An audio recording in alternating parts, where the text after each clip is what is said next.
Here is a tutorial on the ABA technique of planned ignoring.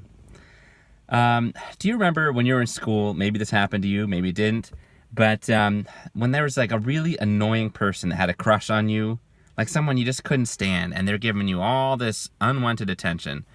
Or perhaps maybe you were the annoying person and someone did this to you instead. But anyhow, maybe you came up with this brilliant idea or your friend suggested it. If I completely ignore that person, like everything they're doing, pretend they don't even exist, then maybe their behavior will stop. And if you ever tried this, you probably remember what happened next. When you first implement ignoring, the person's behavior gets worse. They actually will intensify the different things that they're doing to try to get your attention or perhaps win your heart's affection. And it's very easy at that point to abandon the strategy and think this is not working and to give up.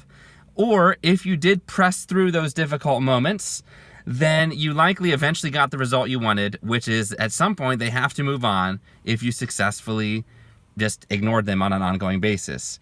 Now, the kind of ignoring that I just gave an example of is not the same as planned ignoring, the ABA technique.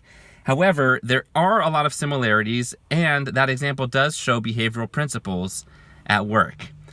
And so the biggest difference between just flat out ignoring a person and planned ignoring is that in planned ignoring, you're not ignoring the person. You're just ignoring a specific behavior or perhaps several specific behaviors.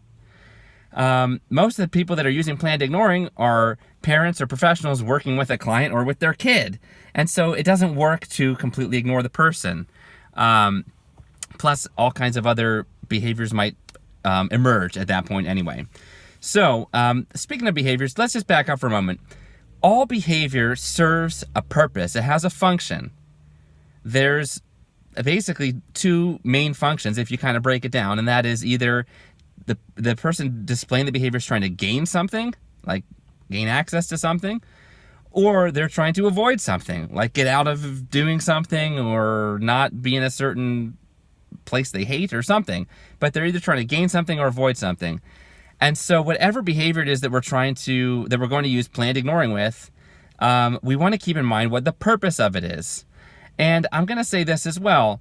Typically, planned ignoring is a strategy that's used in tandem or together with, the fancy term would be differential reinforcement of alternative behavior. But let me just put it to you simply.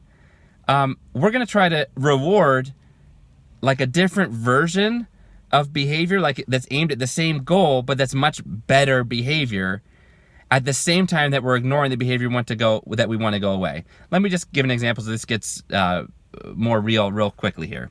So if I have, if I'm taking a kid into the grocery store and this kid loves candy, and as soon as we walk by, they always put it on the end display and at the checkout. Thank you very much, grocery stores. But as soon as we walk by some candy, the kid just starts flipping out and screaming and saying, I want candy, I want candy, I want candy. Now, that is an undesirable behavior.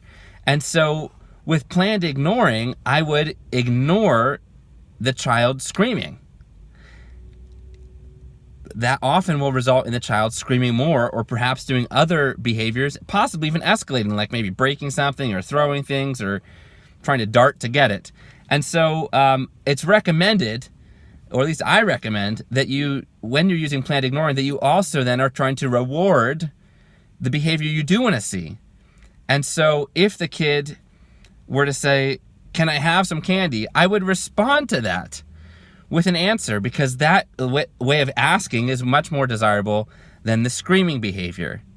And then I'm not going to get into it right here, but there are ways to shape or to help mold that child's behavior if they sort of are approximately in the right direction. Like if they went from screaming down to yelling, we could actually even reward that at first and then move it down to asking and then move it down to asking with good manners. But we're not going to get into all that right now. So back to planned ignoring. And so the basic definition of planned ignoring is I'm going to ignore the undesirable behavior when the person displays it. I'm going to pretend it didn't exist. It didn't happen. By ignore, I don't mean that I'm going to roll my eyes or going to sigh or give facial expressions but not say anything. I mean really ignore, like pretend maybe that the person, like if someone has a tick, a nervous tick, or if someone's got a stutter, we kind of know inherently that it'd be rude to really draw a lot of attention to that. And so it can be difficult, but we generally would sort of naturally know we should just ignore that and listen for what the person's really saying. And so it's kind of similar with planned ignoring. We ignore the behavior that's happening by pretending it didn't exist and not reacting to it, which is easier said than done in with certain behaviors in particular. And then for the idea of rewarding an alternative behavior, that would be like some behavior that's aimed at the same function, but that is a healthier, better behavior.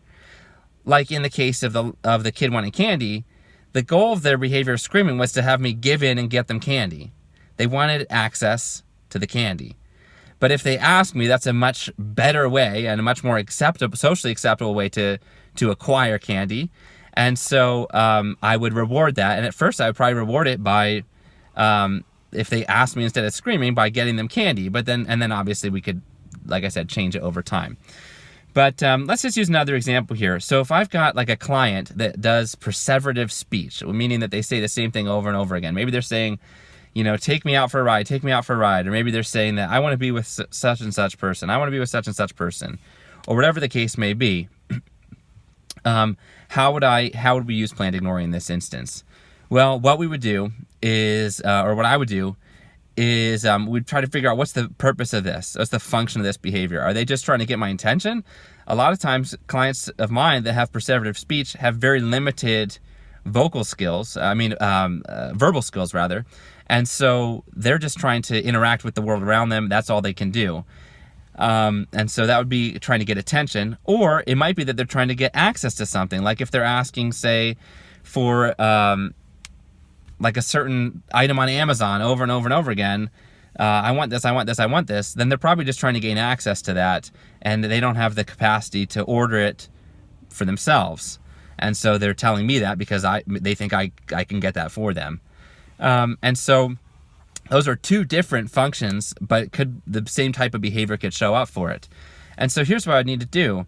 I'd need to let's go with the first function. There's not something that's grounded in reality. They're not asking for something. Maybe it's even just like I don't know. They're asking for something that doesn't exist. In that case, what I'm going to do is I'm going to just use the planned ignoring right away.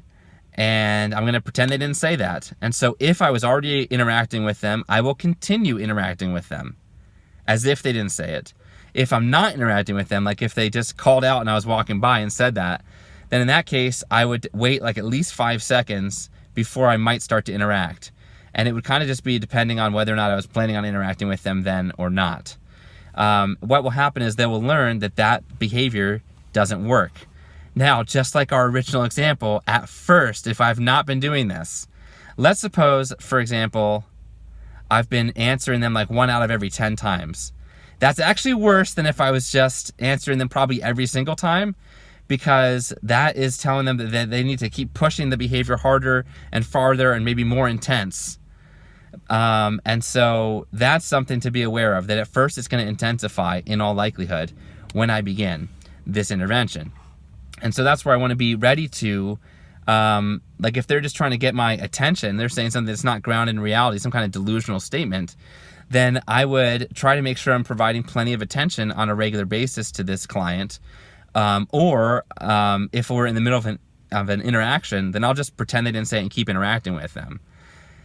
But it's important that I don't just ignore them altogether, especially if it's a bid for my attention, because then they're really definitely going to intensify it, not just the first few times, but probably on an ongoing basis, because that function isn't being met. Like the purpose isn't happening for them.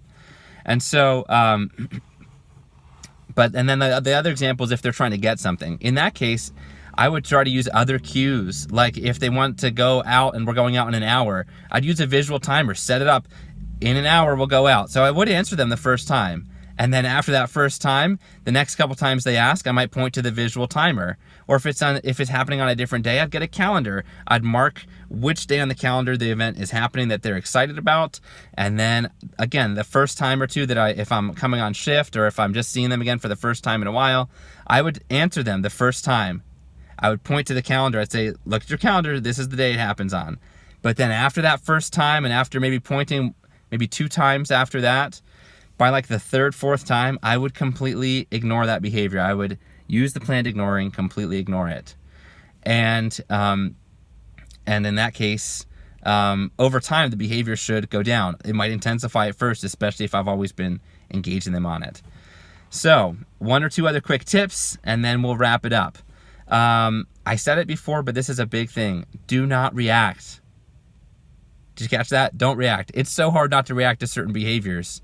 And so I need to be able to make sure I'm coming into it refreshed or trying to keep my cool, doing the things I need to do. If I know it really bugs me, man, I got to really be on guard to not just have a facial expression that is giving the reaction that will actually reinforce or make the behavior happen more often. And then the other thing is that planned ignoring, I just want to say this, it's not passive. It's very active. I'm not waiting for behavior to happen to me or like it's just I can't control it or something. I'm actually being a very active participant in changing the behavior because I'm terminating or bringing extinction to one form of a behavior, and then I'm rewarding or likely to encourage more of the alternative behavior. And so that is an overview of how to use planned ignoring.